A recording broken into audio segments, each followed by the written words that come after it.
Hello student, आज आपण चौथा पाठ शिकणार आहोत, ही पिसे कोणाची.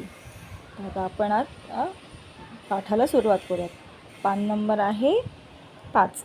ठीक आहे, बघा आता आपण शिकायला सुरुवात करूया. ठीक आहे, बघा ही पिसे कोणाची.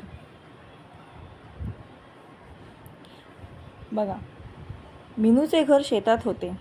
ती खेळता खेळता घरापासून खूप दूर आली. तिला 2 पिसे दिसली. तिने ती पिसे उचलली. तिला ती पिसे खूप आवडली. बघा मुलांनो, मिनूचे घर कुठे होते? शेतात होते.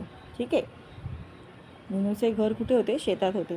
ती खेळता खेळता घरापासून खूप दूर आली होती. तिला काय दिसले बरं? पिसे दिसली. किती दिसली? 2 पिसे दिसली.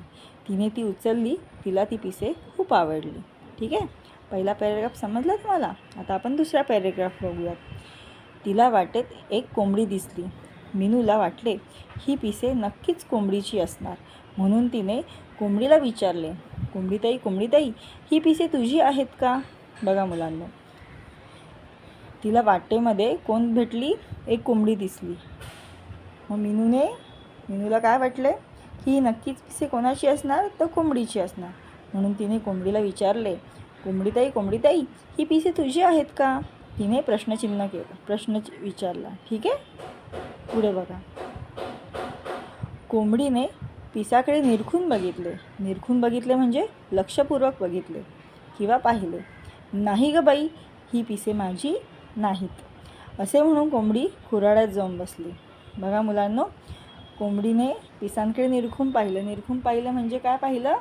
तर लक्षपूर्वक पाहिलं आणि तिने सांगितलं, नाही बाबा, ही पिसे माझी नाहीत, असे म्हणून कोंबडी खुराड्यात जाऊन बसली म्हणजे कोंबडीचे घर. ठीक आहे, जसे माणसे घरामध्ये राहतात तसे कोंबडी खुराड्यात राहते, म्हणून ती खुराड्यात जाऊन बसली. पुढचा आता पॅरेग्राफ बघूयात. कोणाची आहे बरं ही पिसे? असे म्हणत मिनू एका झाडाजवळ आली. बघा, ती आता विचार करत बसली की बाबा ही पिसे कोणाची आहे, आणि असा विचार करता करता ती झाडाजवळ येऊन पोहोचली. तिला झाडावर पांढऱ्या व करड्या रंगाचे एक कबूतर दिसले. तिला पाहून मिनूला वाटले, याची तर नाही ना ही पिसे. तिने कबुतराला विचारले, कबूतर दादा, ही पिसे तुझी आहेत का? कबूतर म्हणाले, नाही ग बाई, ही पिसे माझी नाहीत. बघा, आता पांढऱ्या करड्या रंगाचे हे कबूतर तिला दिसले. तिने त्या कबूतर दादाला विचारले, ही पिसे तुझी आहेत का? तेव्हा त्याने सांगितलं की नाही बाबा, ही पिसे माझी नाहीत. आता पुढे बघा, पुढचा पॅरेग्राफ बघा. कोणाची आहेत बरं ही पिसे? या विचारात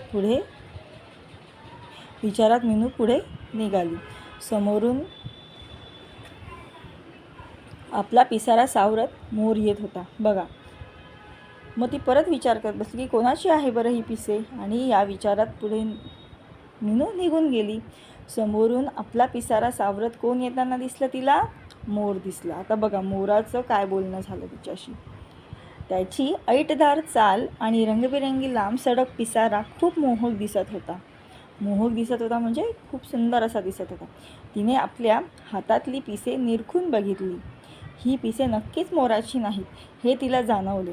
तरीही तिने मोराला विचारले, अरे मोरा, ही पिसे कोणाची आहेत हे तुला माहिती आहे का? मोराने पिसाचे निरीक्षण केले. तो म्हणाला, ही तर बदकाची पिसे. बघा मुलांनो, मिनूने ते पिसे निरखून बघितले आणि तिच्या लक्षात आलं की ही पिसं मोराची नाहीत, म्हणून तिने त्या मोराला विचारले, ही पिसे कोणाची आहेत? तेव्हा मोराने लगेच सांगितले की बाबा, ही पिसे आहेत बदकाची. आता पुढे बघा काय होतं ते. मिनूला खूप आनंद झाला. तिने मोराला विचारले, मला बदक कुठे भेटेल? मोराने बदकाचा पत्ता सांगितला. त्याचे आभार मानून मिनू पळतच नदीवर आली. नदी किनारी दाट झाडी होती. तिने बदकाला हाक मारली. बघा मुलांनो, आता मोराला मिनूने विचारले की बाबा, बदक कुठे भेटेल मला? तर तेव्हा त्याने सांगितलं की बाबा, नदी किनारी दाट झाडांच्या इथे नदी किनारी भेटेल म्हणून. ठीक आहे. आणि बदकाला तिने हाक मारली, गेली. आणि पुढे बघा, बदक झाडातून बाहेर आला. मीनूने त्याच्यासमोर हातातली पिसे धरली आणि त्याला म्हणाली, ही तुझी पिसे मला सापडली आहे. मी तुला शोधत होते. ही घे तुझी पिसे. बघा, आता बदक तिला भेटला, बरोबर. आणि तिने सांगितलं, बाबा ही तुझी पिसे आहेत, ही मला मिळालेली आहेत, तू ही घे म्हणून असं सांगितलं. पुढे बघा काय होतं ते.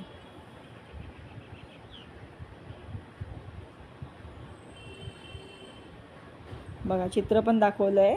ठीक आहे.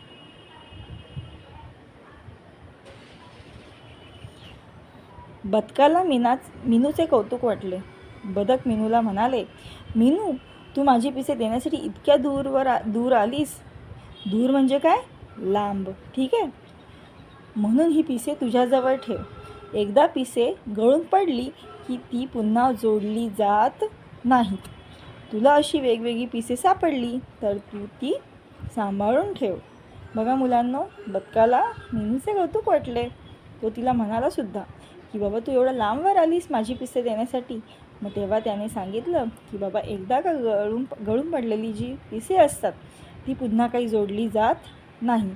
म्हणून त्याने सांगितलं की ही पिसे तू तुझ्याजवळच सांभाळून ठेव. त्याच्या पुढे बघा, मीनू आनंदाने घरी आली. तिने बदकाने दिलेली पिसे आपल्या वहीत ठेवली. बघा मुलांना,